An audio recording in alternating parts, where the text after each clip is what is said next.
Victoria Nizzoli should be dead. She should have died at the hands of the defendant, Nicholas Matthew, that Saturday in February on the trail in Point Defiance Park. She should have died because he repeatedly and relentlessly stabbed her with his knife, stabbing her in her back, her torso, her head, her face, her neck, and doing so with the intent to kill her that day.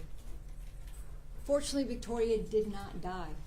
She lived to come in here and testify and to identify the defendant as the man who attacked her from behind that day. There are two reasons why Victoria Nizzoli is still alive. The first is Victoria herself. She fought to live. She testified about what she did. You saw what are easily described as defensive wounds on her hands. She fought him off with her hands, with her arms, everything that she could do to try and keep him from stabbing her even more. She also fought with her voice, and she told you that as soon as he struck her from behind, she knew something was going to happen, and she screamed out, "I knew it," and she began yelling for her life. She also understood that if she's going to get the attention of other people in the park, and this is going to be an important part of this case, the defendant chose a part of the path where there was no other people, and a fairly long stretch of path. She knew if she was going to get the attention of other people in the park that day, she had to be fairly specific. And she yelled out, "Help me, get him off me, he's going to kill me." She absolutely knew what the defendant was going to do to her that day. And her screams are an important part of the second reason why she's still alive today. Because 4 people who were in the park that day heard her screams. And those 4 people, rather than running from the screams, they ran towards it. And you heard the testimony from those 4. Juliana and John Van Enck, Matt Pike, and Rebecca Honeycutt. There is no doubt that their presence and their actions that day, once they found the defendant on top of Victoria still attacking her, they prevented the defendant from inflicting what clearly likely would have been the final fatal blows. But that didn't happen. I told you during opening that the state would establish in this case that it was in fact the defendant who attacked Victoria Nizzoli on February 10th, 2024. I told you that this case, the evidence would establish that he formed an intent to murder her that day, that he premeditated that intent, and that he acted on this intent when he stabbed her repeatedly from behind. And that was in fact established.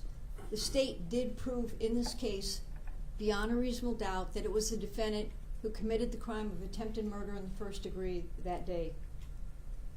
I'm going to go through the evidence that was presented in this case, but before I do want to discuss just some of the jury instructions.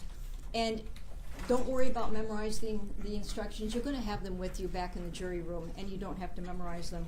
The other thing I want to point out is that the fact that I only discuss a few of them doesn't mean that they carry more weight than the other ones. They all carry equal weight, so please keep that in mind. One of the first instructions I want to talk about is number 12, and that tells you that the defendant decided to represent himself in this trial. It tells you that that decision has no bearing on his guilt, and this is very important.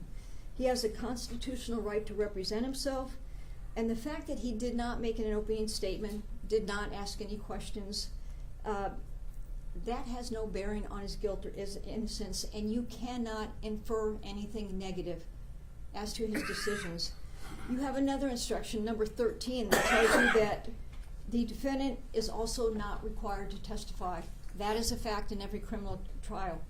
And you cannot infer any prejudice or guilt against him in any way based upon that decision.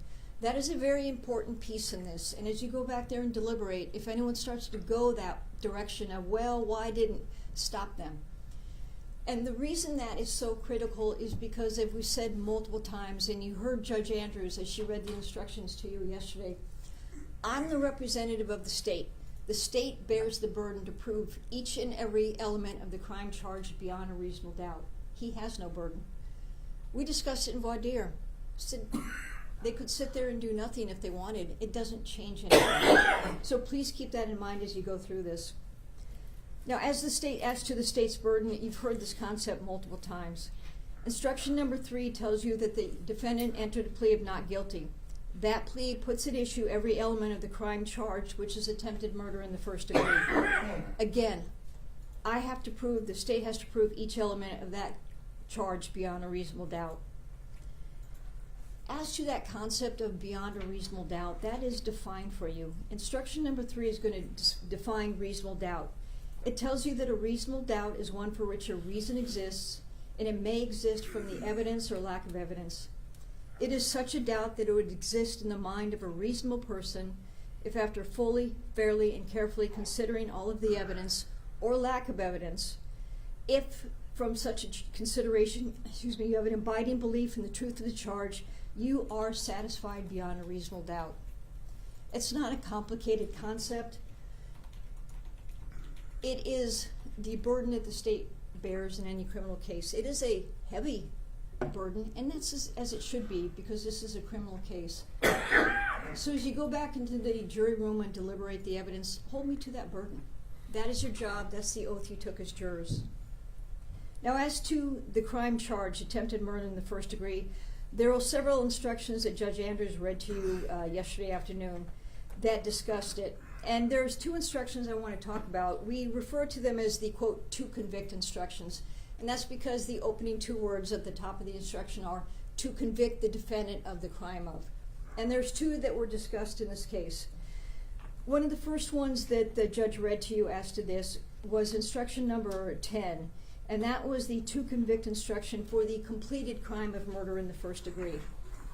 And that might seem initially fairly confusing because he's not charged with actually murdering Victoria Nizzoli. But you can't deliberate on whether he attempted to murder her if you don't know what the elements are of the completed crime of murder in the first degree. So instruction number 10, which is the, quote, to convict instruction for that crime, tells you that there are 4 elements the state must prove beyond a reasonable doubt before you can return a verdict of guilty. The first element discusses the date, that on or about the 10th of February, 2024, the defendant acted with intent to cause the death of Victoria Nizzoli. Second, that the intent to cause the death was premeditated. Third, that Victoria Nizzoli died as a result of the defendant's acts. And 4, that the acts occurred in the state of Washington. Now, we know Victoria didn't die, which is why this is an attempted murder in the first degree charge.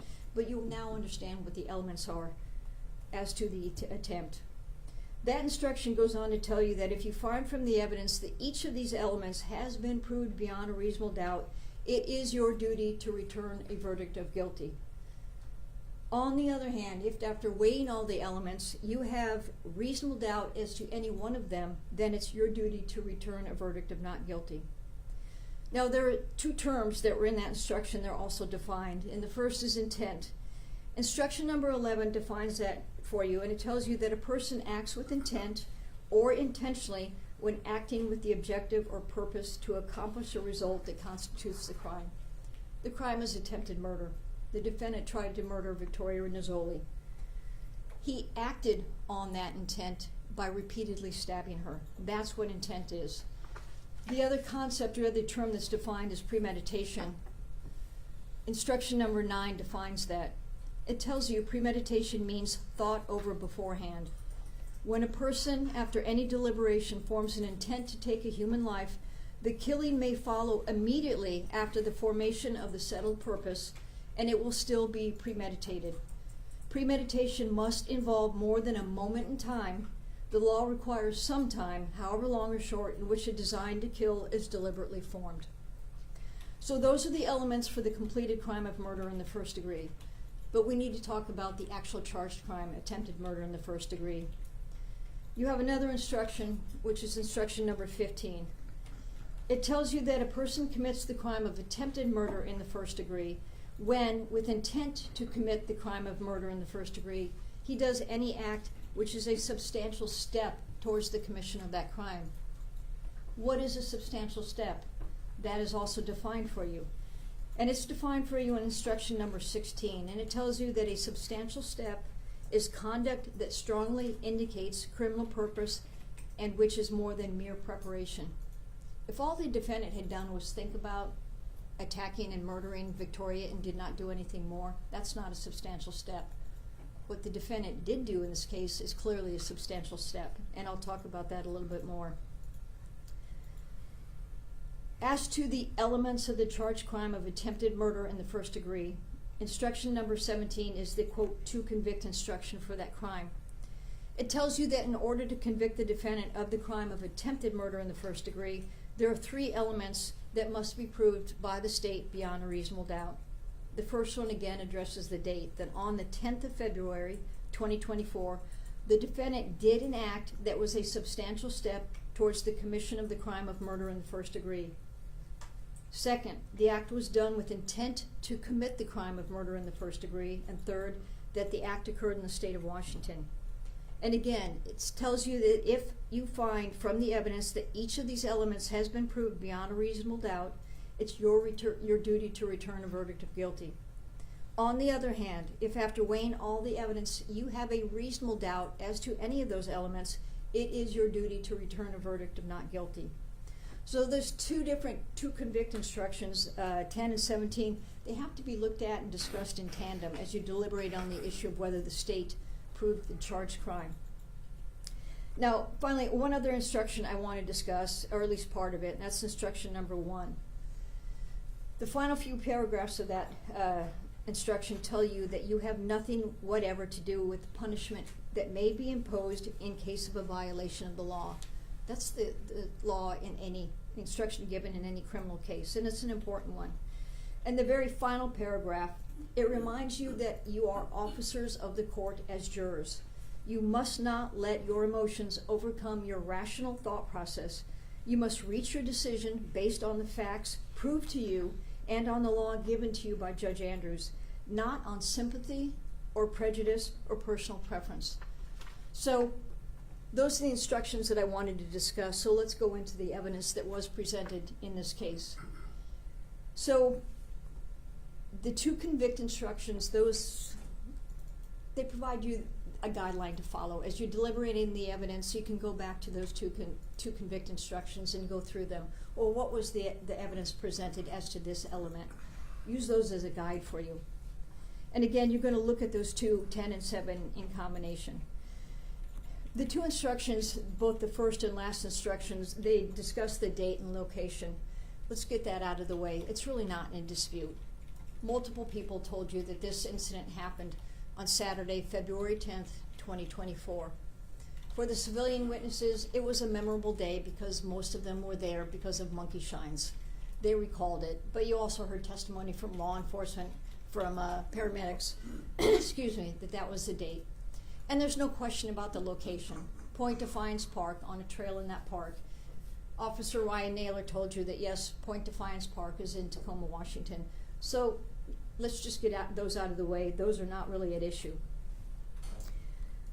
So there are 3 things that are at the heart of the charge of attempted murder in the first degree that really are at dispute or that need to be intensely discussed by you. First of all, did the state prove beyond a reasonable doubt that it was the defendant who attacked Victoria Nizzoli? Second, did the state prove beyond a reasonable doubt that the defendant intended to cause the death of Victoria Nizzoli that day? And third, did the state prove beyond a reasonable doubt that he premeditated that intent? The answer to all 3 is yes. I told you in the opening statement that it would be proved by the evidence in this case, and it was. As to the issue of whether the state proved that it was the defendant, let's look at some of the things. Probably first and foremost, the second witness who testified was Victoria herself. She sat there and she told you what happened to her that day. She described what she was doing, and she described what happened as she was walking on the trail at a section of the trail where there are no other people. And that is an important part of this. That was a decision made by the defendant.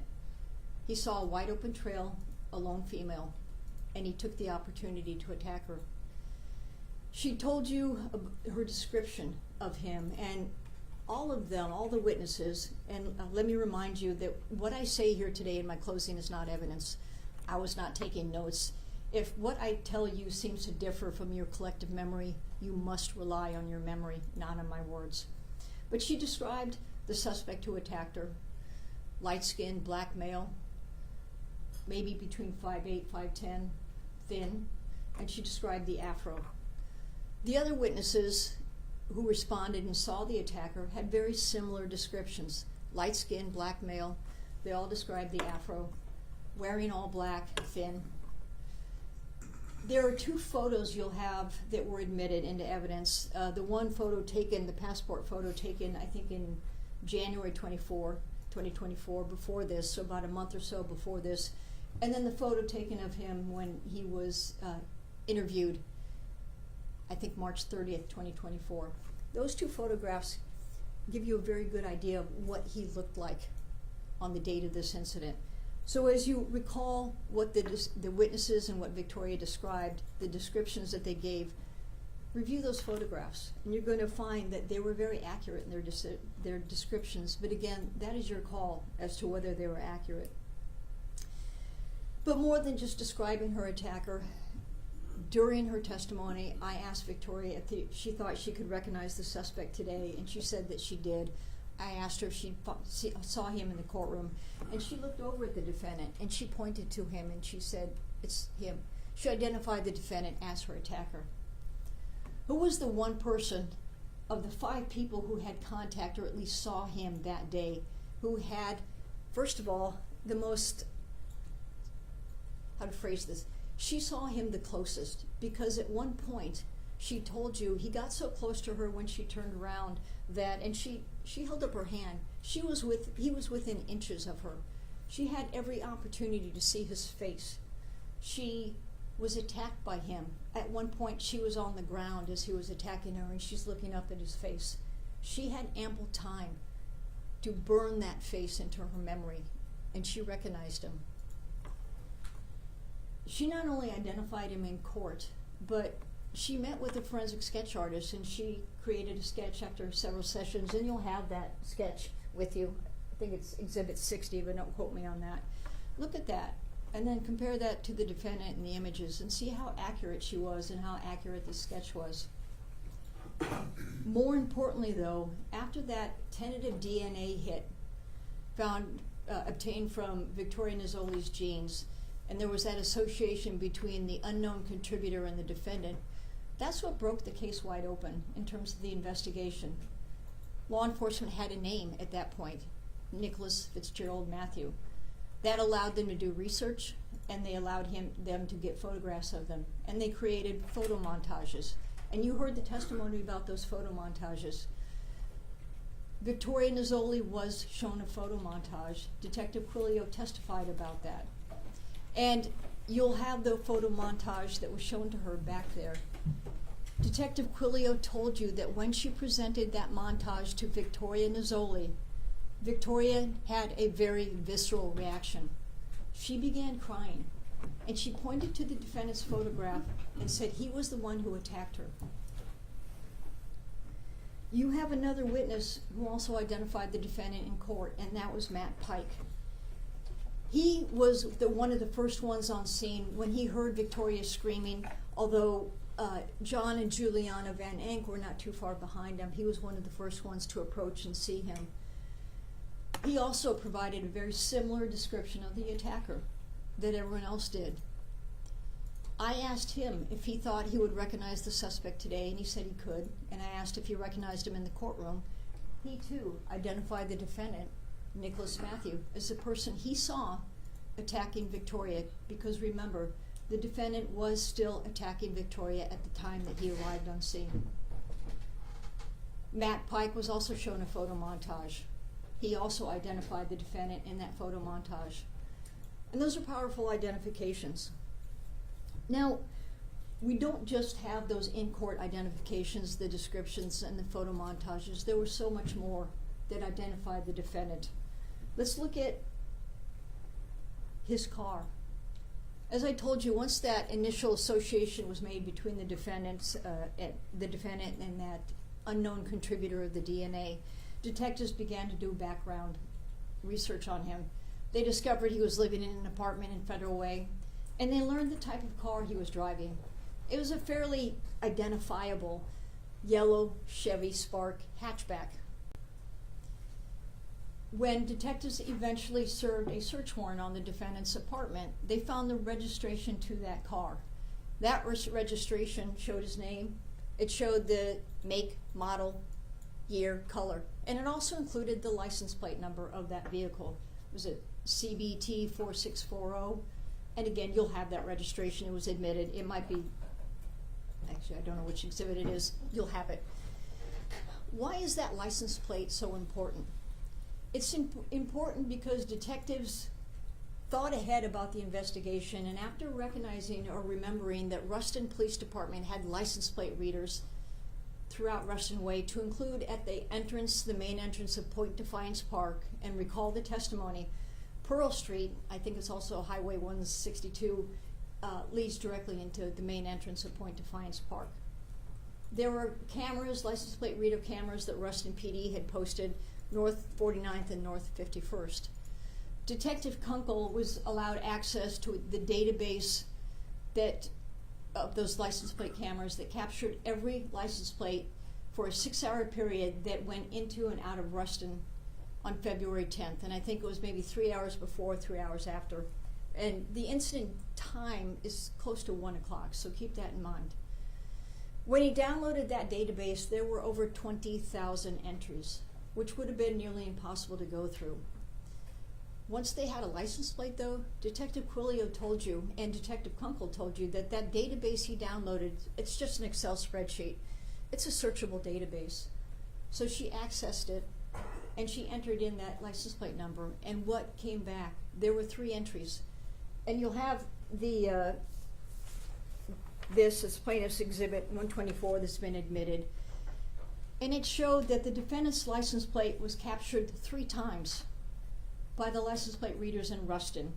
It was captured twice, I believe beforehand at 12:41, which again was before the attack, and the camera at 51st and Pearl, North 51st and Pearl, captured his license plate at 12:40 and 12:41. And then it was captured a second time at about 1:13 p.m. after the attack, and it was captured by a camera at 49th and Pearl. That shows that, at the very minimum, the defendant's vehicle was in the park that day, going to the park beforehand and fleeing it. Actually, I should tell you, those cameras captured the defendant's car in the area of Ruston, very close to Point Defiance Park. When you put those noted times, and remember the times that are on this are UTC time, and you have to convert it by subtracting 8 hours. Don't forget about the Chevron video. Detective Beck told you that he asked that video be downloaded, and Detective Clother did go to Chevron and he downloaded the video. And as they reviewed the video, Detective Beck was looking for what appeared to be a yellow Chevy hatchback. I cannot tell you that what was captured was the defendant's vehicle, nor could Detective Beck. That is a decision that you all have to make as the jurors in this case. But you heard the testimony that first, what appeared to be a yellow Chevy hatchback matching a Chevy Spark was captured on that Chevron video. And I'm sorry, I'm not going to display on this. It's just not working to try and do both. But exhibit number 115 is an image of what appears to be a yellow Chevy hatchback. And you do have the actual pictures of the defendant's vehicle turning right from North 51st onto Pearl, meaning heading towards the park, before the attack. That same camera, the Chevron, also captured the vehicle, same vehicle, or at least what appeared to be, traveling south on Pearl, which would be leading away from it. You also have the dash cam video of Officer Garrett Perry. Again, what appeared to be a car that looked like the defendant's vehicle. Garrett Perry was one of the responding officers. That vehicle was going away from the scene afterwards. So that's additional evidence establishing that it was the defendant. One of the important things that, and I have already briefly discussed it, was the DNA. That was such an important part of the identification. Victoria Nizzoli told you what jeans she was wearing. The jeans were admitted into evidence. You have pictures of it. She confirmed that those jeans are what she was wearing when she was attacked.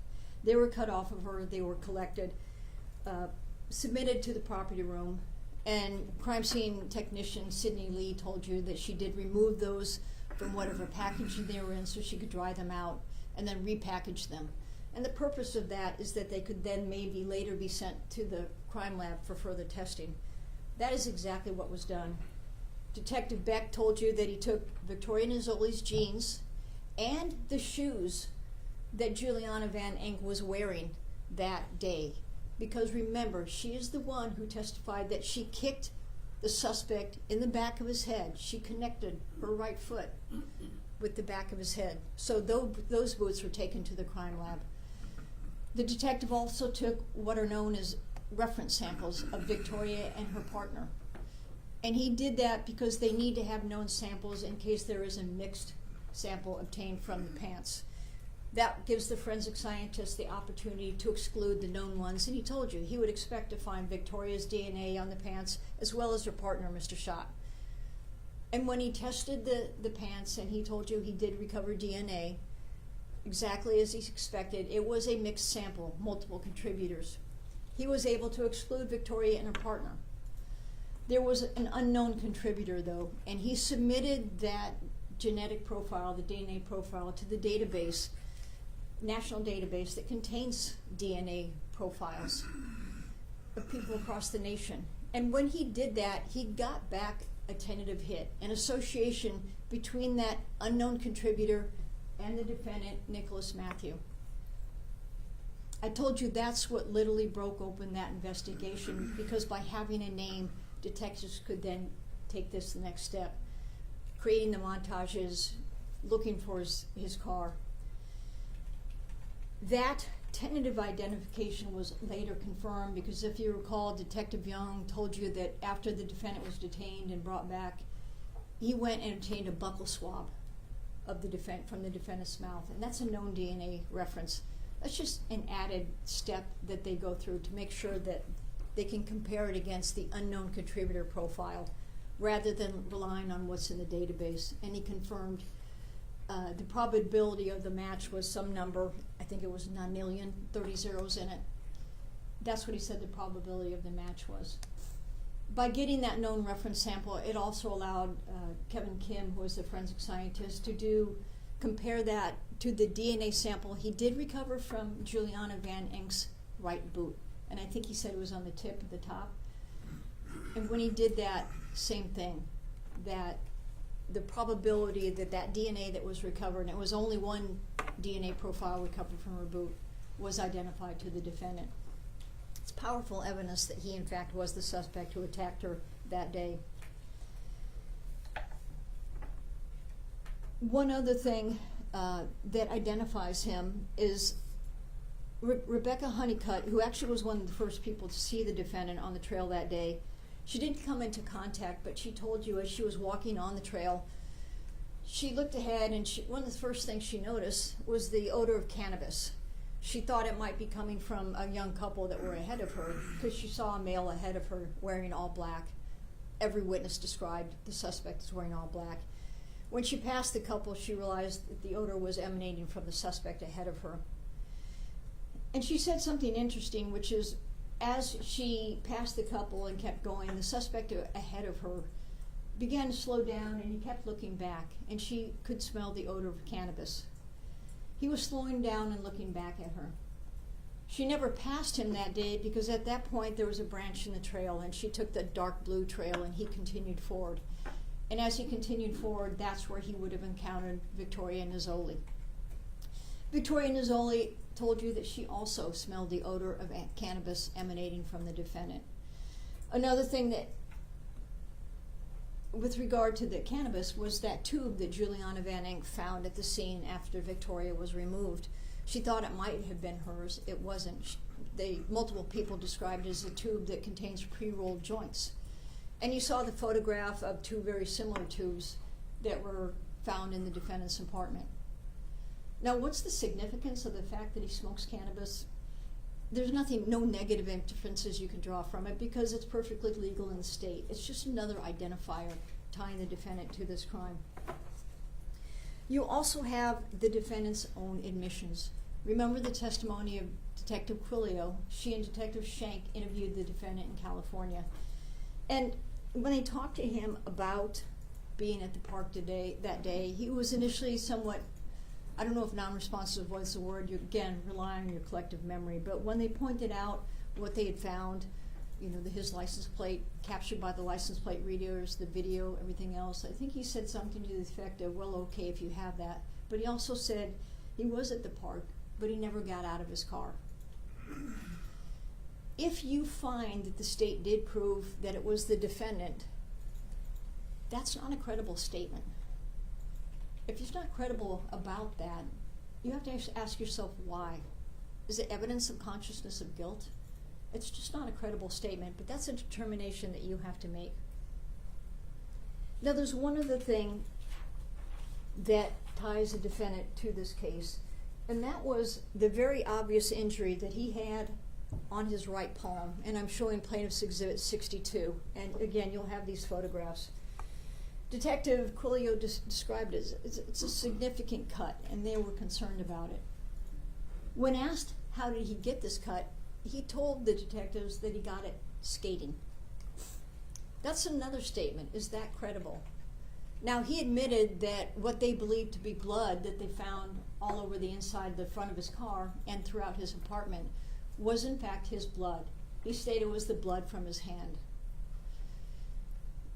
Did he incur that very significant cut while skating, or is it more likely? And does the evidence suggest that in fact he got that cut during his attack on Victoria Nizzoli? Remember, there was no clear description of the knife. It was not recovered, and that's another factor to take into account. Matt Pike testified that when the suspect fled the scene, he still had that knife with him. They searched the park. Physically searching it, metal detector, they never recovered it. They searched his apartment. They didn't recover the knife. And they're going off the description of the drawing that Victoria did. She estimated the blade at about 4 inches. The other estimates were 2 and 3, 3 and 4. And she described it and drew it, but they couldn't find it. Is it more likely that when the defendant initially attacked Victoria Nizzoli from behind, he lost his grip on that knife? And remember, she has those very significant penetrating wounds in her back. Think about that. He's attacked her from behind. If he's holding this blade, and it was described by at least one witness as a double-edged dagger style, and he's making these initial attacks on Victoria's back, and those stab wounds had to have occurred initially because she told you, as soon as he struck her and started stabbing her, she tried to turn. And at some point, he got her on the ground and had her pinned down. He had no access to her back. So those were the initial blows, blows to the back of the head. If he's stabbing her and he loses his grip on that knife and his hand goes down, that's a reasonable inference you can draw from the evidence as to how that cut happened. The state did establish that it was the defendant who committed this crime that day. And if you find that in fact it was a defendant, you then have to look at the other critical elements. First of all, was it the defendant's intent to kill Victoria Nizzoli that day? And the answer to that obviously is yes. I told you during my opening statement that the defendant's intent was going to be evidenced not only by his actions but by his words. And that's exactly what was presented in this case. Think about the actions that the defendant took. He likely brought that knife with him that day. He goes on to the trails, he parks, and given the location of where everything occurred, where he would have left the park if that was his vehicle, he likely would have parked at the Owen Beach parking lot. He goes out on the trail, smoking possibly, and he comes across Victoria Nizzoli. First of all, Rebecca Honeycutt sees him and he's looking back at her. She doesn't have contact with him, but then he comes across Victoria Nizzoli. And again, this is a wide trail. Victoria testified that several people had already passed her by, could have gone right by her.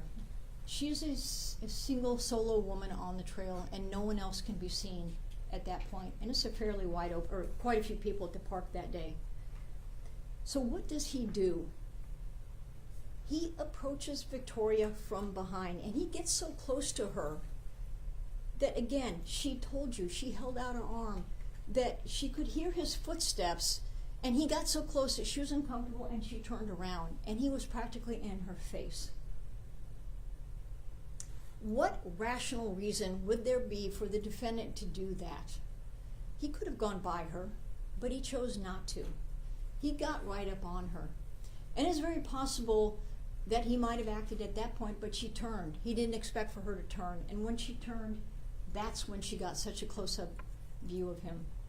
And she was startled by his presence being so close, because again, he could have gone around. And she asked him, I'm sorry, do you want to go around me? Do you want to pass me? And what did he do? He looked at her and he laughed. And he said, oh no, I'm fine. And she said, okay, as long as you're sure. And she kept walking. What he did next is such an important point in the testimony and establishes not only his intent but also premeditation. You heard Victoria's testimony that as she took several steps, she then heard the sound of footsteps coming behind her again, but this time at a much more rapid pace. That's very, very important. And I would submit to you that he began approaching her so rapidly because he's already informed the intent in his brain, I'm going to kill her. He's already done that, and he's acting on it. He's moving quickly towards her. And what does he do? He strikes her in the back of the head. We don't know if he struck her with a fist, if he struck her with a knife, but he strikes her in the back of the head. Why do that?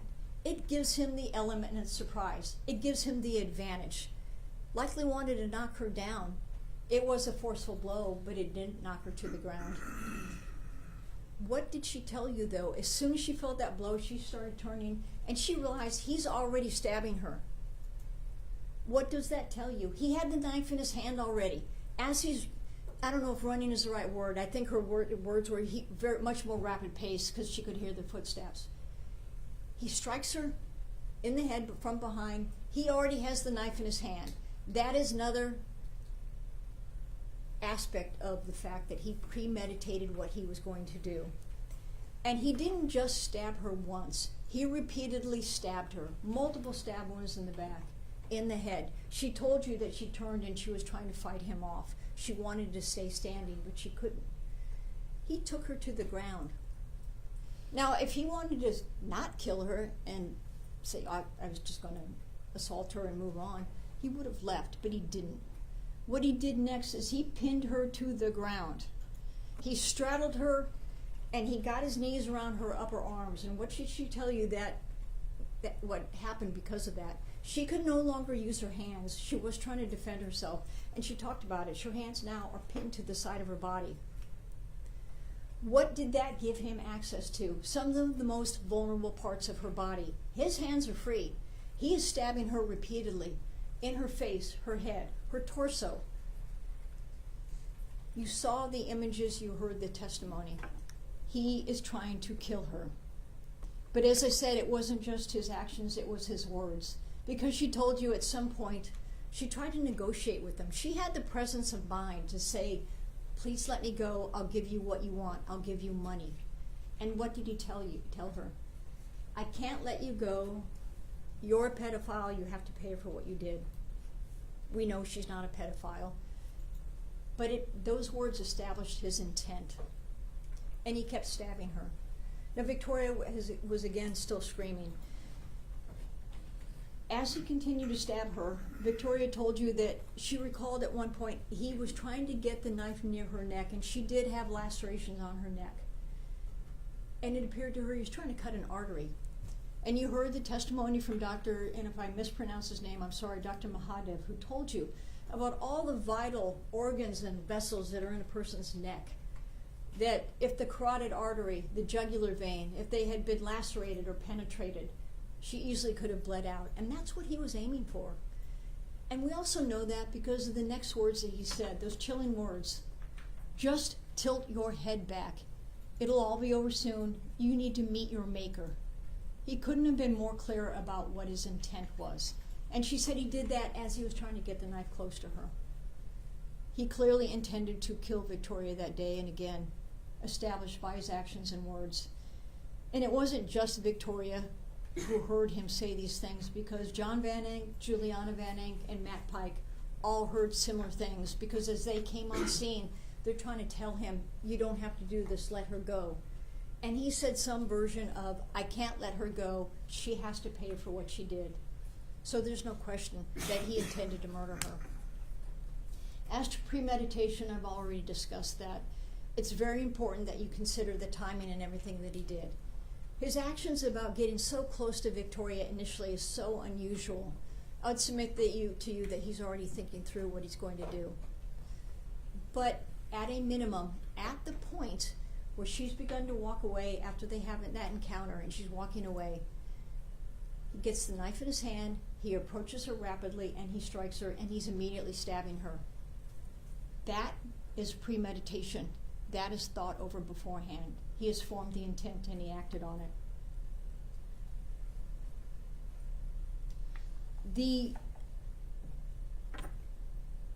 I told you that another reason why Victoria Nizzoli was alive today was not only her actions and her fighting and her screaming. It was the actions of the witnesses who responded. Matt Pike, John Van Enck, Juliana Van Enck, and Rebecca Honeycutt. Because they told you that when they arrived, Matt Pike, again, he's the first one to see him, well, he saw the defendant on top of Victoria attacking her, and he thought that he had the knife in his right hand. And again, rely on your collective memories. And that's important, because it explains another thing. He initially was seen with a knife in his right hand as he's attacking Victoria. When the Van Enks arrived, they both testified that they thought it was in his left hand. Why move from the right to the left? Well, if he has this significant cut in his right hand, he can no longer control it. He moves it to his left hand.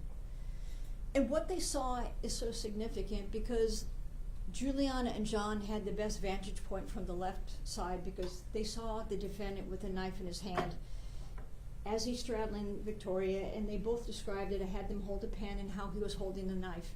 And they both said he was holding it coming out from the thumb side of the palm, and it appeared to both of them that he was about to stab her again. And again, those likely would have been the final few fatal wounds that he had inflicted. That's what prompted Juliana Van Enck to step forward and to kick him. Her actions in kicking him forcefully in the back of the head stopped the attack. He was not able to stab her anymore. It stopped her. It didn't completely kick him off of her, but what it did do is kind of turn him, and then he fell back. And when he looked up, what did he see? He saw 4 adults, those 4 people that I just discussed, and John Van Enck holding a 100-pound Cane Corso. At that point, the defendant realized he can no longer continue the attack. He's going to get caught. Consciousness of guilt. And what does he do? He flees. And he initially flees, I believe, was northbound in the park, in the same direction that Victoria was initially walking. Another important part, he doesn't keep going that way because he knows his car is parked in Owens Beach parking lot, which is behind them. So what does he do? You heard the testimony. I believe both Matt Pike and John Van Enck saw him go off the trail to the left ahead of them. So he went off the trail and he double backed and he came out behind them. John and Matt made the decision to follow him, and you saw the path that was taken. Remember, Detective McNeely did that body-worn camera video with John Van Enck, and he described the path. They followed him as he went down the trail past 5 Mile Drive and got to the end of the trail. Matt Pike said the defendant took that knife with him. He believed he had it with him. And as they went towards the end of the trail, they saw him, they lost sight of him. He went left, and what was left? The Owens Beach parking lot. So the defendant knew he needed to get back to his car, and that's why he was so quickly after the attack, why his license plate was captured by the cameras 13 minutes later. What appears to be his vehicle captured on the surveillance video and the dash cam. He's fleeing the park. He knows what he's done. He does not want to get caught, and he flees. And that's also powerful evidence that it was him, Nicholas Matthew, who committed this crime, and that he intended to kill her. The testimony, I want to go into this, as part of the charge of attempted murder in the first degree. The state doesn't have to prove that she would have died, just that he intended to kill her. That being said, you heard a lot of evidence indicating she very nearly did die. The paramedic Lieutenant Aaron Combs told you that when they arrived, first responders, and it took a couple minutes, she was already in shock. He told you about that dramatic drop in blood pressure in the ambulance. Dr. Mahadev told you that when she arrived, she was in shock. They had to give her a transfusion. And he told you he was most concerned about the scalp injuries and the loss of blood. So concerned that he has seen it before, that results in cardiac arrest, and she got the blood transfusion. You saw the images, and you'll have these photographs showing you plaintiff's 14 of the extent of the injuries that he caused to Victoria Nizzoli. And this is plaintiff's 10. These are the pictures that were taken before she was treated, and yesterday, plaintiff's 130. And this is such a significant wound on her scalp. You heard testimony about that. It is further evidence of his intent.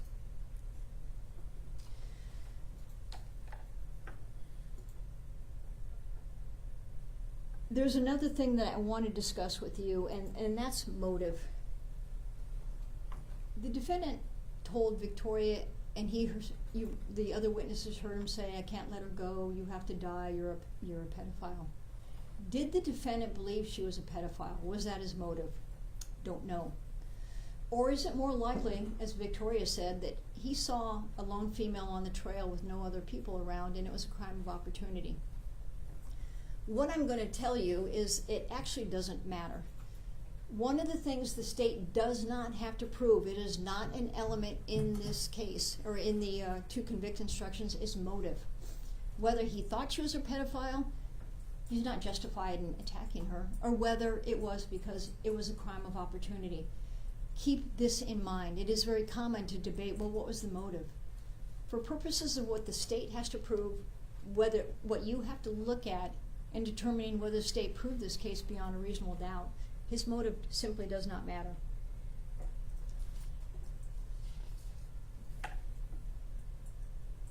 If you unanimously agree that the state proved each and every element of the crime of attempted murder in the first degree, you must return a verdict of guilty. But your job isn't done then, because you have one more thing that you have to do. Final step, and you have to determine if the state proved beyond a reasonable doubt that the defendant was armed with a deadly weapon at the time of the commission of the crime. You have an instruction, it's instruction number 14. It tells you that a deadly weapon is an implement or an instrument that has the capacity to inflict death, and from the manner in which it is used is likely to produce or may easily produce death. Whether a knife having a blade of less than 3 inches long is a deadly weapon is a question of fact for you to decide. Now, as I said, the knife wasn't recovered. We had different estimates as to the blade length. But the one thing we absolutely know for a fact is that the manner in which the defendant used the knife, that is the deadly weapon, could have easily produced death, likely would have. The state did prove beyond a reasonable doubt that he was armed with a deadly weapon. We also have the drawing of Victoria. That is a summary of the state's evidence that was presented in this case, and again, it's the state's burden.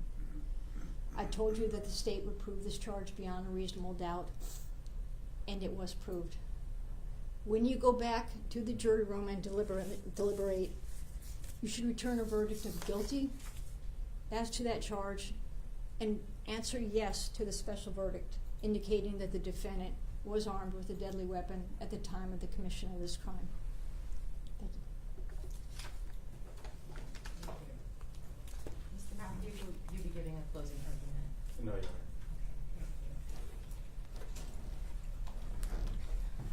At the outset of this trial, we picked alternates. Because we thought the trial might go into September, we picked an extra alternate. So 3 of you are alternates. And it's jurors number 13, 14, and 15. So you're alternate jurors in case one of the jurors became unable to serve on the jury. I'm now able to temporarily excuse the 3 alternate jurors from further service in this case. However, as is likely not a surprise, I have a few instructions for you. You are now temporarily excused. You're not, however, fully released from the case. You could be recalled for further service if one of the deliberating jurors becomes unable to serve. So Ms. Ladenburg will meet you in the jury room and we'll make sure she has your current contact information. Accordingly, all of my previous instructions regarding activities outside of the courtroom still apply to you, and they continue to apply to you until the full jury has completed its deliberations and has been discharged from the case. Ms. Ladenburg will also let you know when that occurs. So again, to repeat my instructions, do not discuss this case with anyone. This applies to your internet and electronic discussions as well. You may not talk about the case via text message, email, telephone, internet chat, blogs, or social networking websites. Do not even mention your jury duty in your communications on social media, including Facebook or Twitter. If your family, friends, or anyone else asks you about the case or about the people or issues involved in this case, you're to explain that you're not allowed to talk about it. Do not allow anyone to give you information about the case, including in electronic communications. If you start to overhear a discussion or receive information about anything related to the case, you must act immediately so you no longer hear or see it. If you become aware that you or another juror has been exposed to outside information, you must notify Ms. Ladenburg. Do not discuss these matters with other jurors. Do not read, view, or listen to any report from the newspaper, magazines, news reports on TV, blogs, radio, on the subject of this trial. Do not consider dictionaries or do not consult dictionaries or other reference materials. Do not conduct any internet research or consult any other outside sources about any information, issues, or people involved in this case.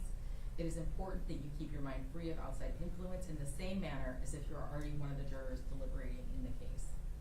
You are not to try to find any evidence or do any legal research on your own. Do not inspect the site of any event involved in the case. If your ordinary travel results in passing or seeing the site of any event, do not stop or try to investigate. Again, you must keep your mind clear of anything that is not presented to you in this courtroom. We will contact you if you're further needed in this case. In case you're not needed further, I want to thank you for your service to this court and to the system of justice. This role is extremely important. I know it's sometimes disappointing for alternates who sit for the entire trial to not deliberate, but your role is equally as important as any sitting juror. So at this time, 13, 14, and 15, I'm going to excuse you to kind of come down and go back to the jury room to meet Ms. Ladenburg there.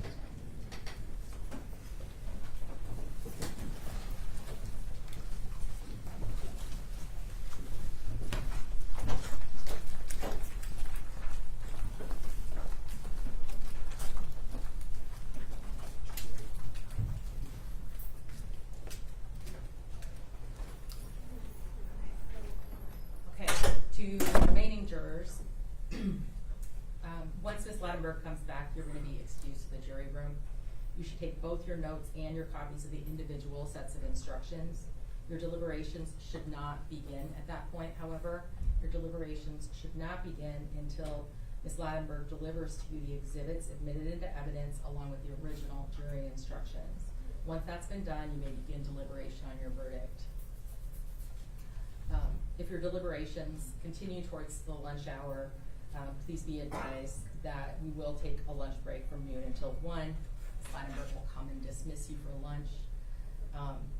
Remember that you may only deliberate while all 12 of you are present. If one juror steps out for any reason, you must halt your discussions and wait until all are present. That includes bathroom break, anything like that. Also, please remember that while you're deliberating, all cell phones must be off and you can't use your cell phones. When you've reached a verdict, please knock on the door and one of my staff, likely Ms. Ladenburg, will come to you. If during your deliberations you have a question for the court, you must use the form provided to you and write the question down without stating how the jury has voted. Once the form is completed, knock on the door and Ms. Ladenburg will come to you. Please don't open the door under any circumstances.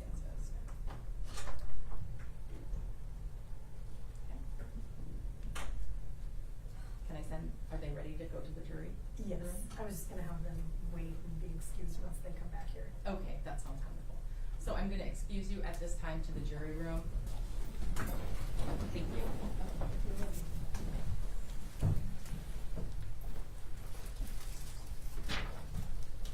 Thank you so much.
Wagner to review the exhibits. Mr. Matthew, you also had the opportunity, you didn't want to.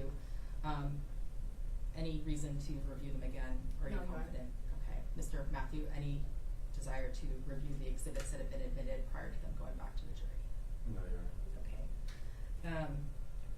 Okay, I'm gonna let him. Yes. Thank you. Thank you. All right. Thank you. Thank you so much for your service. Very good.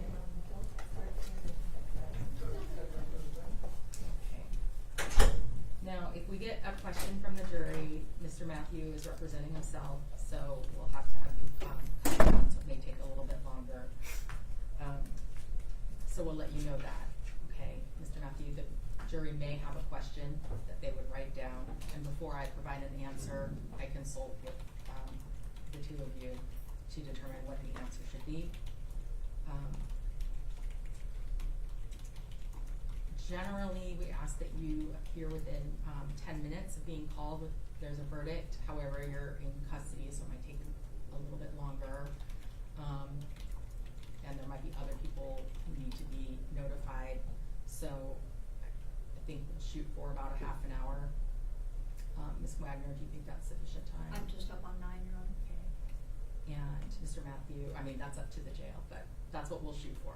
It's impossible to be exact, and Mr. Reich will let you know as well.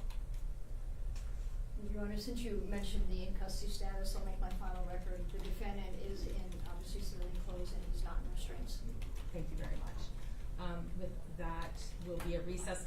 I'm sure Ms. Landenberg has your contact information, but double check and make sure it's correct. Thank you. Thank you. All rise.